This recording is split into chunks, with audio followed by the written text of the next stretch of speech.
মাফ করে দেন আল্লাহ, আমাদের গুরুকে আপনি মাফ করে দেন আল্লাহ। আমরা আপনার সঙ্গে প্রতিজ্ঞা দেন আল্লাহ, আমরা আপনার সঙ্গে প্রতিজ্ঞা করছি আল্লাহ। আল্লাহ আমরা ফিরে আসছি আল্লাহ, আমরা অংশগ্রহণ করবো আল্লাহ, আমরা অংশগ্রহণ করবো আল্লাহ। আমরা আর গুনাহ করবো না।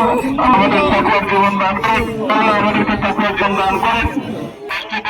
আমরা দুর্নীতি করি আল্লাহ, আমরা মানুষের নষ্ট হাত মেরে খাই আল্লাহ, আমাদের মায়া কেউ গুনাহ হয় আল্লাহ, আমাদের সরকারের মাফ করে দিন আল্লাহ। ঘোষণা দেশের প্রতি আপনি রহম করেন আল্লাহ, আমাদের প্রিয় মাতৃভূমির প্রতি আপনি রহম করেন আল্লাহ। তার কাছে আমরা উপকারে বৃষ্টি চাই আল্লাহ, ক্ষতিকর বৃষ্টি চাই না আল্লাহ। যে ফসল কৃষকের ক্ষতি করবে আল্লাহ, বৃষ্টি আমরা চাই না আল্লাহ। রহমতের বৃষ্টি দান করেন আল্লাহ, আপনি আমাদের রহমতের বৃষ্টি দান করেন